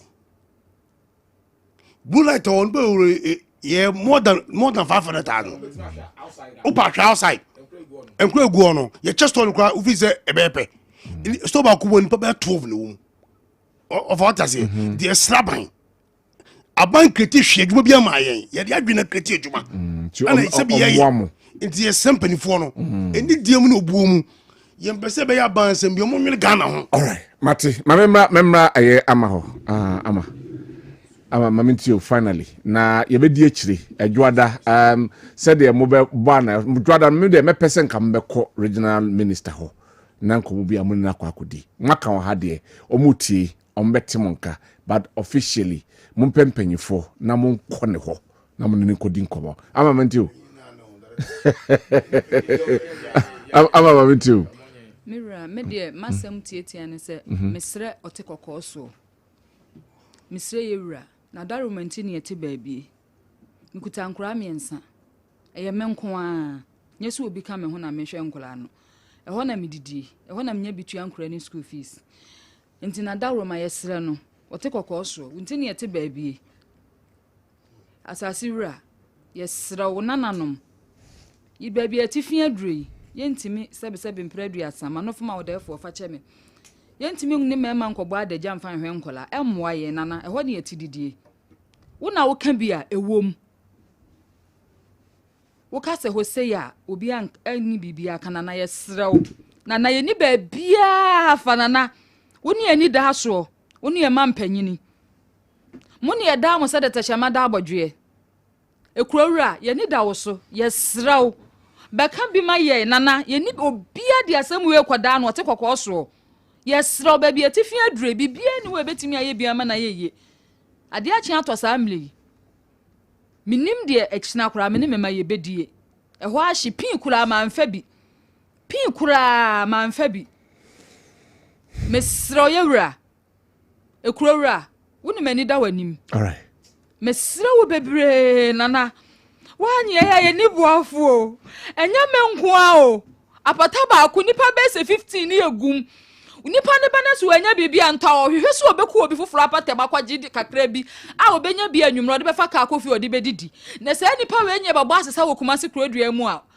obia be pon na ni dwom anase na pata mbese 2 o'clock because wo kwa osuro nana yesraw oba besi ametiti me mo wrem no obia ya madoma man ba bi kakra na me ye bodwa ho nana akoba se me ne me man kura miensa wote kokoso yesraw yewura yes ronko to jogu from bemen na mesra untini yeti baby nana yadasi ama yadasi I think say message you know is well articulated yadasi yes we be di because yes you juma de betimi ye e de aboamo eno no efridwo ada kono anama wo se etu no yebetu e de afa ho na de empeyifo no also mo ye e de emamo no omo ayadam bedamasi nti mo mo kan che dom ne se omo koma entom yem na kasa wa ha na mpanyifo ate ena bebi e wo so e wo kono so mpanyifo no so bi wa ha nti omo so ate bebi wo so mo carry kono omo be carry na omode akọ madam asipa Steven Opoku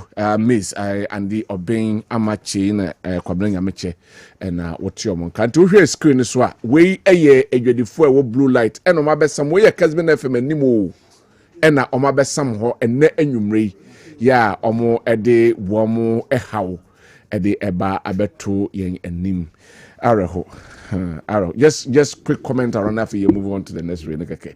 Now, Prof, just quick enough. Very well. We there, yes, we there. No better be as ama home.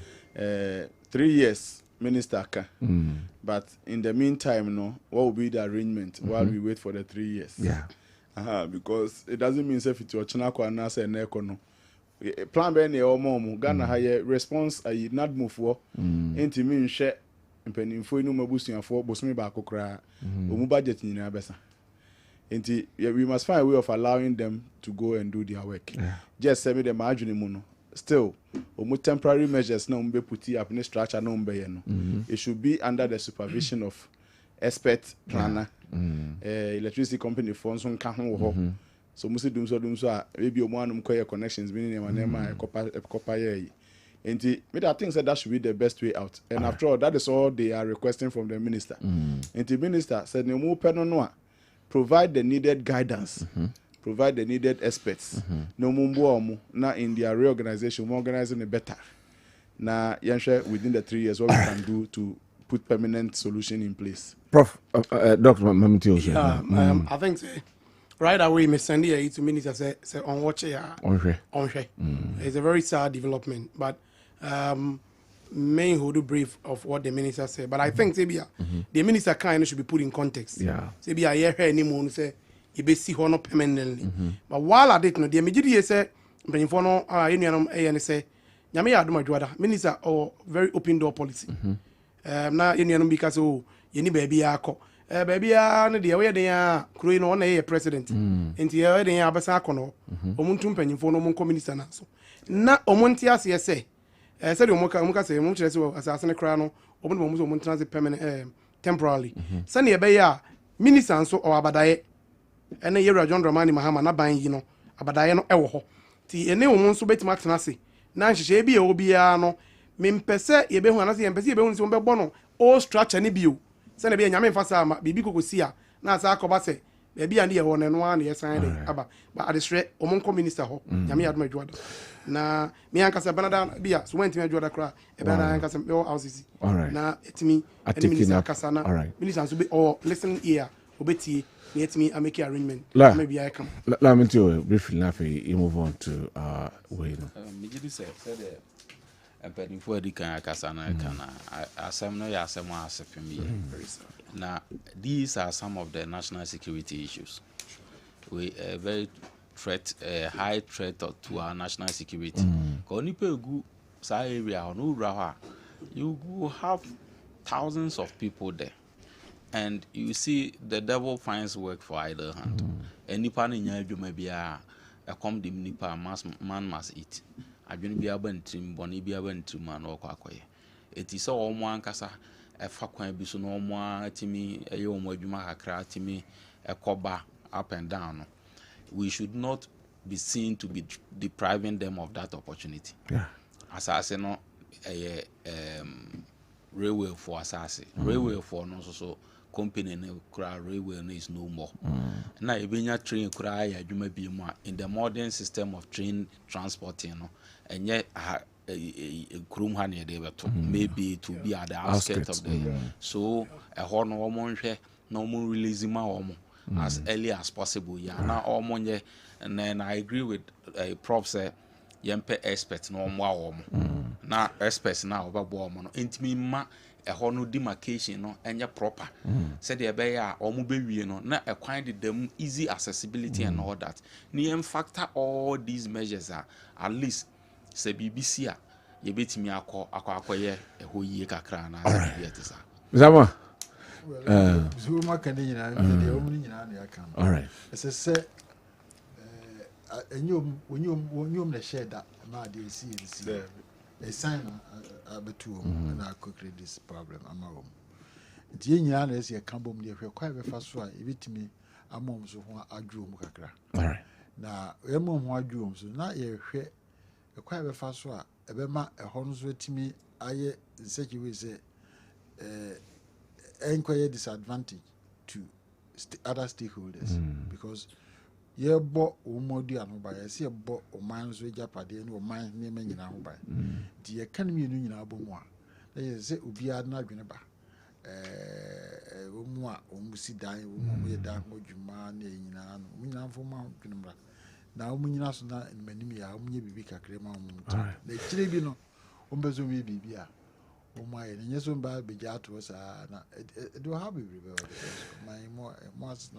Anyway, thank you very much. Twaso our Hanam phobia or Boise Tutuka say Ajwasafo is going too far. We understand her pains in the party, but I should exercise patience.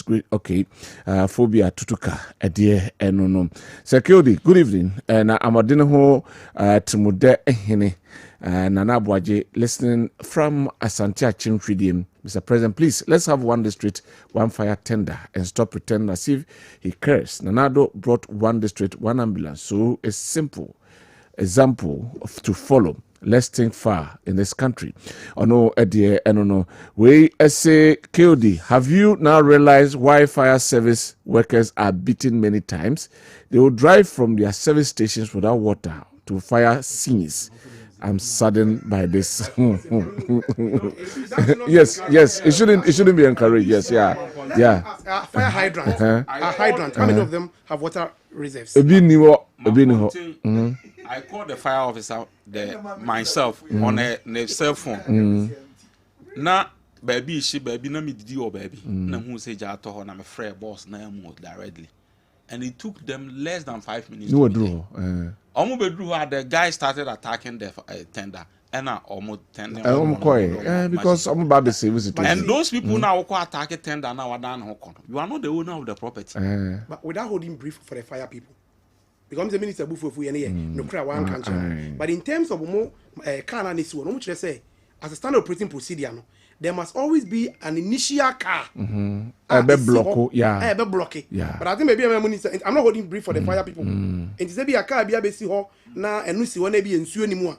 It's for a reason. No say eno de it's part of their standard operating procedure say there has to be an initial car be and sana the another one no. The minister bufu ye kese ne the lies, the inability of the officer no to tell him say this is the situation. And we be say na aso nsuo for almost 1 hour. And I still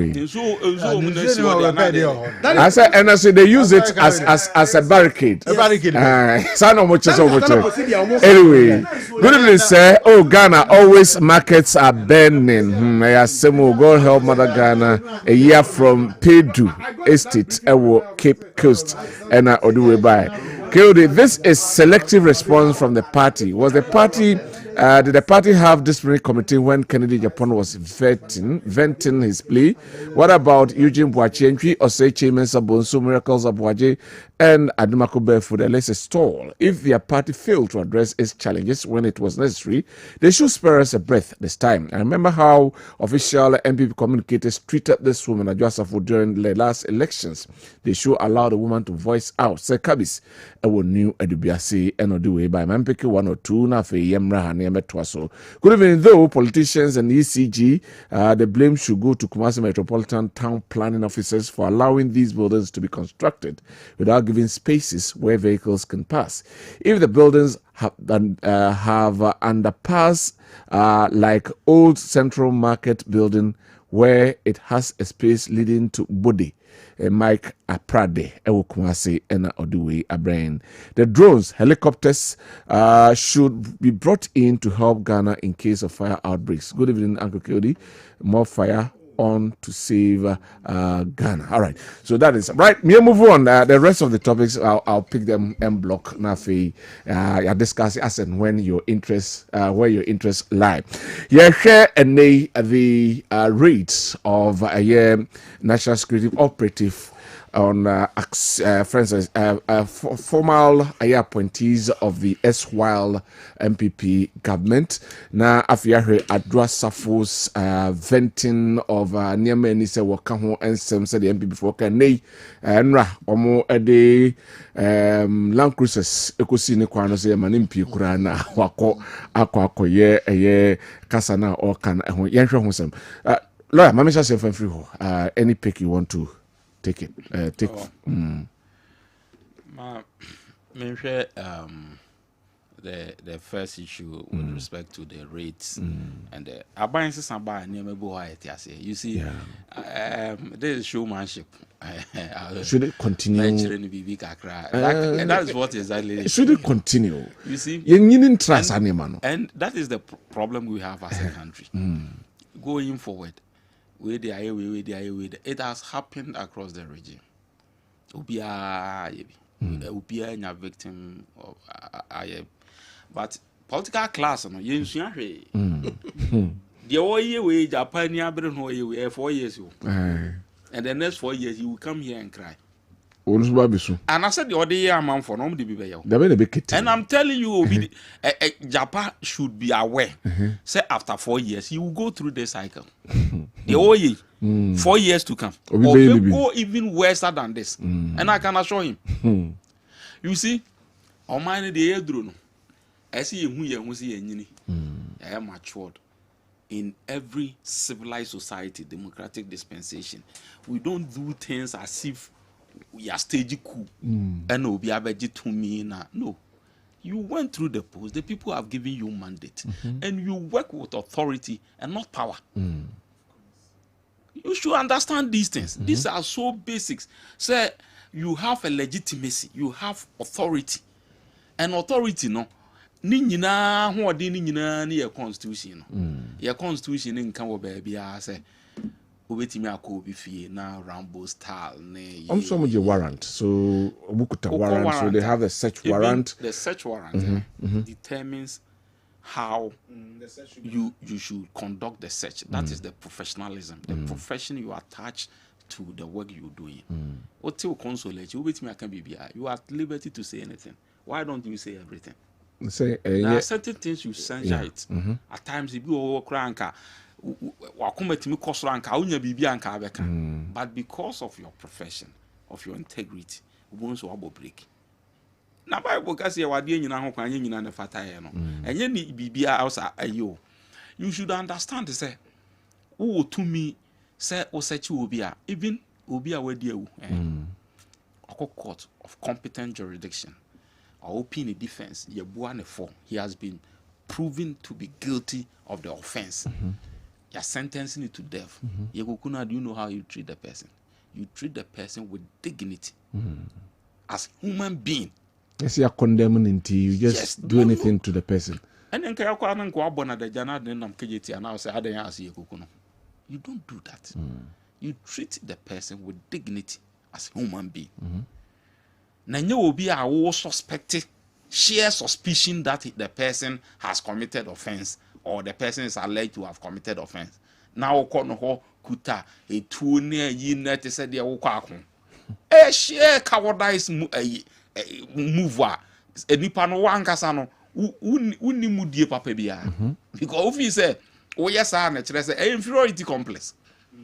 I'm telling you, inferiority complex. If you have a case against someone, and that's why I've always have problem with the special prosecutor Kisi Ejabi. That and when the human warrior no a tiny bibia. If you see, I brand here, I'm a penance and Kofi Kinata or to you because tracks in the doors. Anytime I reply this, you see, say, oh, investigation papa be now what case papa be handler. Is this the way you do it? That charade. You come out in the public glaring, a man come for what border. Tete what the end. And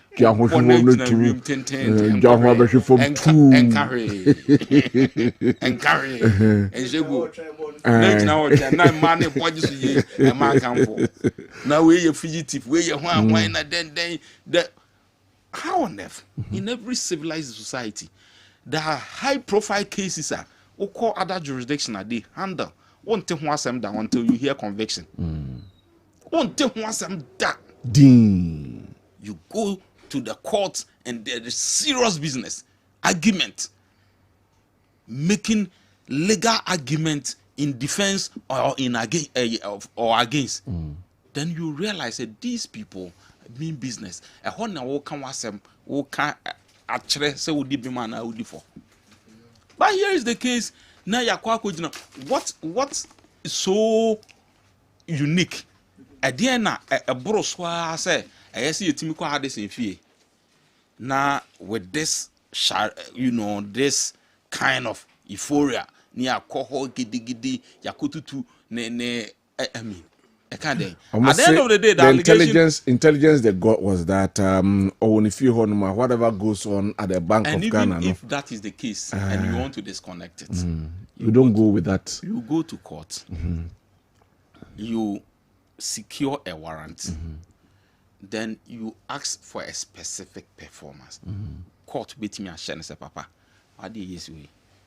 you have been given me an hour or two within which to do it. Use the national security operative to do that. You do it with civility. This is what we have witnessed, or this is what has come to our attention. So we want you to disconnect this in our presence whilst we are there, or we are coming there to disconnect it ourselves. I see. But the end result is that what you want to do, you have done it. You have achieved it. The high profile of our Apex Bank of Ghana. Now we are treating him in this manner. Unimnipa dodo a omo allegiance to him. Some national security concerns that he can even volunteer and bring to your notice that this is what during my administration what happened, and this is the line, and this is what you should do to help. Why do we create enmity between the outgoing and the incoming all the time? Does it really make sense? So as a country, we can't continue to do this. Now that's all. You see, the idea about but for MPP, nobody knew her. And also just someone treating the say muhilia. Healing complete. So obey helio, so helio. That is her own cup of tea.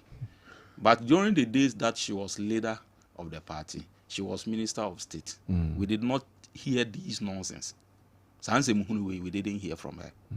During the good days, at the time you were leader of parliament, deputy leader, at the time you were Minister of State, at the time you were taking allowances and traveling in the name first class and all that, it was the party, on the shoulders of the party, that brought the government, for which you enjoy that, all that chauffeur. So he should give us a break and keep quiet over there. But that's it. She has to shut up over there. Thank you. Now, party, you will need people who are, they sacrifice with their lives. They didn't get pin out of this party. And some I had also on this Adwasafu matter. Who at all is Adwasafu? But for NPP, who was Adwasafu? Did you even know her? Upon becoming member of parliament on the ticket of NPP, no what in the need. A brother no abono ukruma. People should let us have these kind of thing. Or party, we know people. Okay, be quite incident is here. It will be the tipper track. Echo rural rally killed a lot of people in the name of the party. There were people whose house were burned down in the name of the party. There were people who were shot in the cold blood in the name of the party. There were people in the name of this party. You came out of nowhere. You have been made minister. You have been made leader of parliament. And now what one can say? But that's it. lawyer remember doctor Apia na minti wo so I just have you be aware MPP for ya na omode press conference freedom of expression yes stifle will be freedom of expression name right to free speech ni ade na adwo e must free speech have the mus I don't get it. You see, at one breath somebody's right to free speech, freedom of expression and all that no will be stifled. At another breath when adwo exhibited idea or yawa or jidisem part in na koma it's not the same adwo picture na the bank habit me that to be one mbacho mo sanfa adwo e you know there because that no can be so no he levy about 1 to be but so no parliament also 1 to be but no parliament also hwehwemu ye also no parliament no parliament only also no and way adwo ho sa no mo say because also hwehwemu ye we say nya adwo de then somebody must really is it adwo safo brings or used to bring a net vote of 30,000 plus consistently to the MPP. Yes, Prof. Sapon, I hope Bisano. He has been doing polls on that. Prof. Na polls, when the results, the point, and they say, at one breath, MPP does a press conference and they say, oh, stifling of people's right to free speech in the adi. I do me assure say be a next week Obeba Kumasi. Na the concerns, allegations of fraud on only at the adi ne was school feeding no.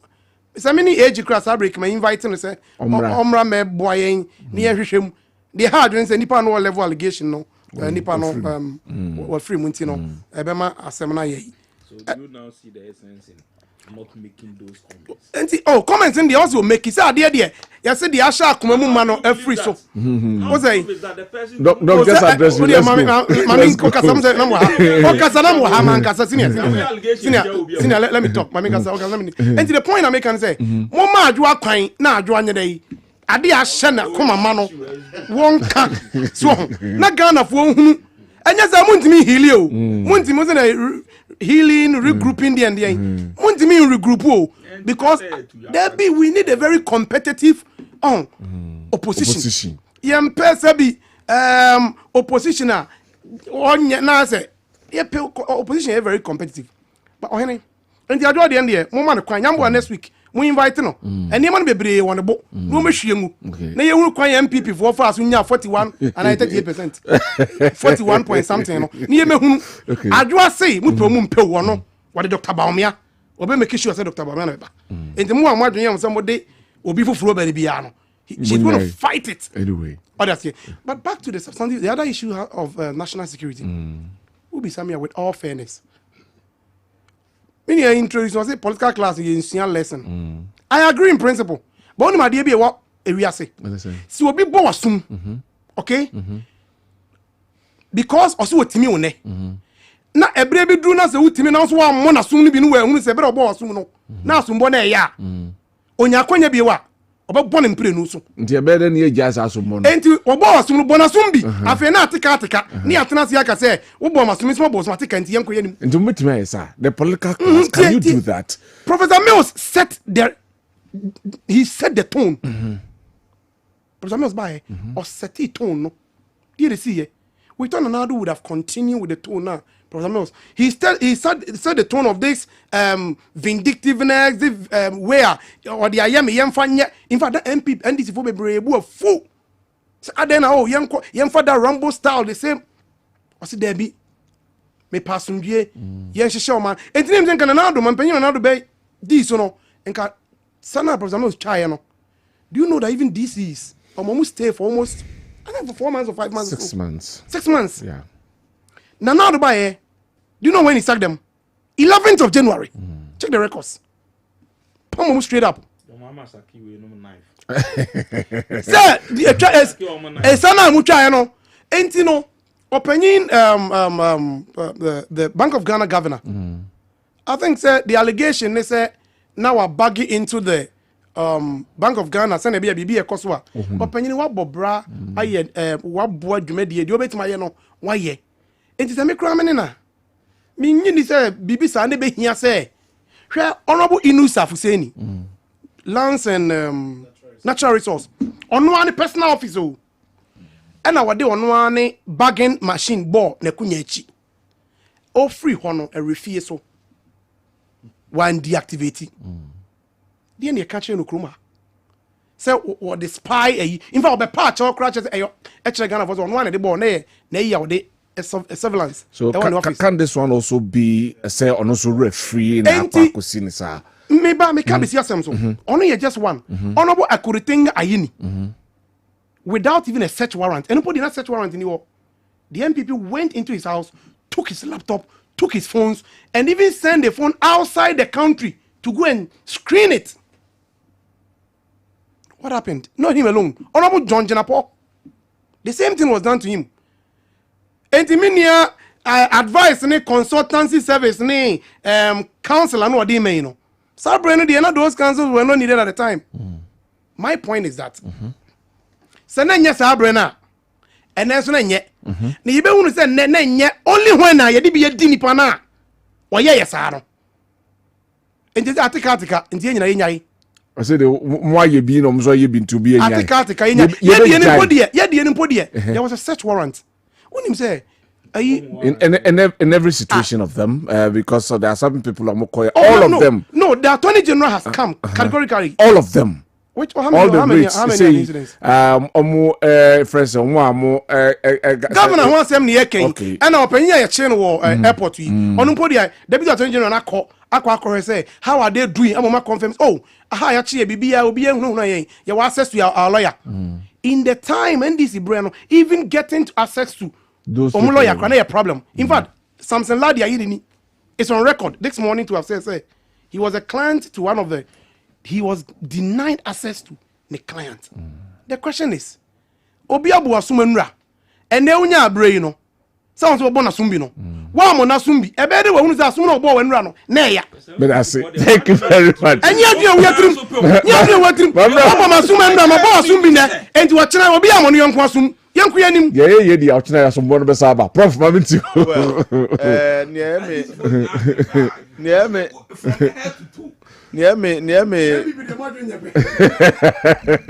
wadaroma nieme nwanwa wo nkomo ni nyina ye we had warrant near warrant near ni warrant ade na nya enye whether you had a license to drive reckless.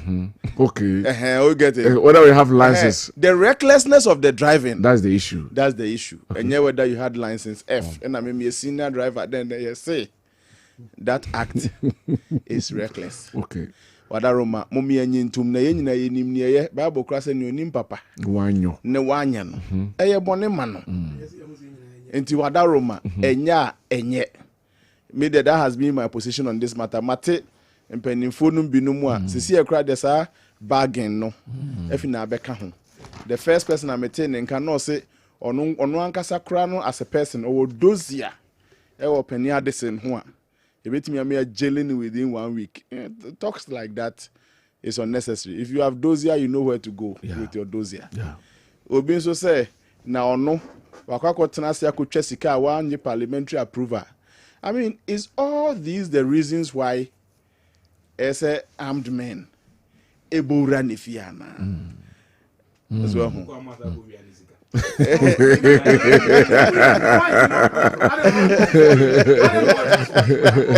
Probably too. I don't say between them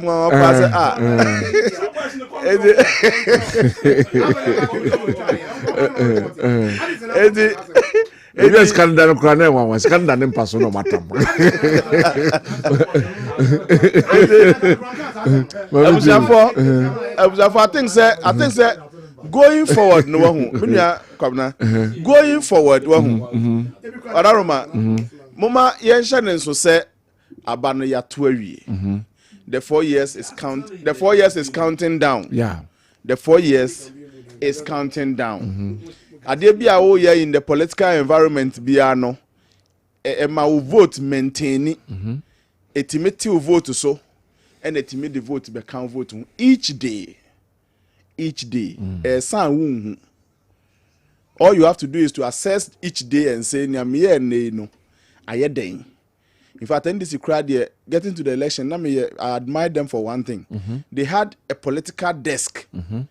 Apart from national issues, not some people were helping to build the nation. There were some people who were doing things, knowing very well that these things are giving us political points. Where are those people? Any empacho obinsha non kanche minua jakpase. The rate of Kenoforiata's house, the style, utie comment nearby no. Kenoforiata can be liable for whatever the main person made man with my alleging man be National Cathedral. I'm not saying some ibunifo, but I mean for me, I had a problem with why building of a certain sanctuary would have to go through abuses. I'm not part of those who are let the court decide. But what I'm saying is that Seni Pardon Sebe, who was issues with him, you were the right way of going through it. Jakpa did that the first time with your public commentary. Na very negative. One say ye kura na nipa na ofo say nka wo ye bua ne fo e ma manfo abaju say ye ora waji esika man why you say no na wo nipa no kra benya public sympathy. And public sympathy against you is a reduction of your votes. Let's account for each day. Opening Jakpa wada Roma. In my view, you should be the last person to disgrace the president too. You should be the last person to be involving in acts that disgraces the president. First one didn't glorify the president. This one, I'm not sure, glorify President Mahama. The person who gave a very communing speech, an inaugural address, calling left and right to come onto the deck. The person who was giving overwhelming endorsement. I mean, be part of that. Not they be a non-cabisa. I said, then my papa no nyam nampa o man de share nsano. And you the share no, and you ya bon by. But don't be the agent. Other people are doing well. Share ministries nibi. Omu ya depa atu forcing. Debate his budget or not. He has done well. He has started very well. Minia Govins Agboja, the Rose Minister, like him or not, in recent meeting on the Cocoa Board for year, trying to mainstream the Cocoa Roads to the agenda in year one. Make 2009, Professor Mills' time, we went for a hideout at Shire Hills to discuss the way we address poverty in Ghana. Now, when poverty alleviation, we came up with what we call common targeting mechanism. We all want to solve our roads, yes, sir. Now, when we say I got trash, I say, yeah, roadway and the Cocoa Roads. We say, maybe I say now, I say, Obama or you know me, and sir. Come back, do. Whoever say, government is taking a step that we need to watch. Check other ministries, what they are doing. What the end saying, Open Japa is yours to intermittently once a while create disaffection for the president. Is that your role? But the president have the right to also point him to others. If the say he's interested in whatever is going on. We say no, okay, no more man penny man. You asema bay, any a friend. Now, my man in my friend back home, friend me, no friend me. You know, we head institutions. I have 7 departments under me. If you are one head of department, I call 1, I call 2, I call 3. I say August, I will not assign you. Debbie. No, think that there is a time. Maybe in the heat of the me child time also. But I will say you will not get renewal under me. And then now watch it out. Even under military rule. Minya ba penny or ba penny senior Elizabeth or Hene and a car assembly. Also, Nana Kunedo Ajima Rollins, no, we are very tight friends. And na Asemwesi 79. And na Nana Kunedo won a buffalo into Okoha no Buano no Muti so say Nessie. To Mufu say, Papa J, dear by now, military no. I take over then they were all crying. Papa bebe fear na, Papa J bebe fear no. We said them also breastfeed this and that or about pennies and that Rollins no. And no knock at the door. Now you 2 military men with coming to search Papa J's house. And now my many and said Elizabeth. In fact, they were all shocked. They knew he was going to come by all means. And now my many said, Onya could do yourself. My name is Soja for no say. And also even armed men under military they paused, went back, go get a dinner, say back with a warrant. The respect they give to them we de mo me pacho kan ye ho ne enko kitchen e pese inspect bibi kakra ho mo me pacho kan ho me enko bedroom e pese say even then 79 net 2025 and leadership of Openi Jakpa many sound. But what I'm saying is that day in day out, don't be tagged as the agent that causes disaffection for President Mahama. You get it? That's the angle I'm looking at. Right. And now Oba Penny Adjoa Safo with the 1 minute pen I'm from Anunsi. I side with senior lawyer 100%. Not because I caught in favor of MPP until I was consistent when Openi Kokwanidoho. And Openi Alote Jacobs. When Omustate said Omuyesa, senior, don't never bite a hand that ever fed you. Right. In whatever your excuse, yes, you'll be your papa. No how. Sa hana wa how nintino. And ten don't undermine a papa na a yema no. Sometimes when I hear people who have ever ridden on the back of political parties to fame, me of Alote Jacobs, me and I'm of no. Because keep question no man baby da. Papa nyumre me chiao. I told him right there that time, say, senior, I'm not comfortable with biting a hand that ever fed you. Me name na me koko nyedo home mensa. And come catch no. And the opportunities I got on your platform and other platform, I mentioned it. Yeah. Senior, whatever disaffection you had, area say, you say by your friends akoma or your friends saying, Brebwa kasa kra no bonyuma bata ho. The party MPP did you good. And the party MPP did you bad. And yes, why are you not going on a tour to tell the good things the MPP did you? It is evil to go on a tour to only talk about the bad as if the person never did anything good to you. All right. Remember, is also because it is against a certain party. And yet in NDC, and yet in MPP. Thank you Such very much. elements should just be careful because sebi. And the world doesn't end today. Thank you very much. My member era Joseph Amaona Fementiano. He has the final say. I'm in Madam Ken. Was over me. Okay. Ken I'm watch it. Eba near Ecosu. We just say a idea, especially when we've come Japa a year. Consistently when regime changes here, Sanema will cost. Now, I think it's about time we matured from such things. Because I didn't say a more investigation, Papa Crown. Because the very moment you do such things, you alarm program almost sit up here. Yeah,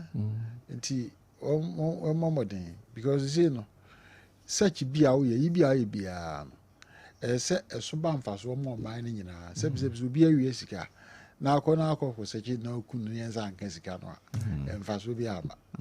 Because he's canny here, Zika, Skabia, Skabia, if he's a good baby, here. But I'm Pequam pie bit my fast way and some bit my Casicano.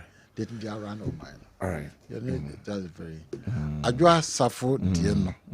We must all understand, that once you do, I can crowd him. One can say consistently, he saw said there was that kind of assassination of character on her life. So we years so I'm just no until so because I na nipa bebree so e won ho trimuka because now omunim no mountain the other side obesan all right until they have now heard the other side of her of the story until they are sitting up now and to me that's also very good. All right. Now obayenso no me hunu say Didi will be at him. No crown or the atom. No crown. Visiting a boy. Because we are resetting the nation. We must all help to reset it and move on. But that's it. Reverend Asso. Yes, sorry. Now, Afi, Meda, Dr. Yawapia. I say. Oh, okay. Oh, okay. And then happy birthday, and commando. Lawyer George Paul, thank you very much. Professor Masapo. Mr. Joseph Amwa, thank you very much for making the program a success and you may. Madam Yaya, and I showed you medin MI. Seth Wilson, a Jack Cameron Richardson director at the MI, a face sound and technician on duty, boy, you know. Yes, sorry, no other programs, no at me at so at the amount. Medin Kwabena Owusu Dankwa. Yakramo.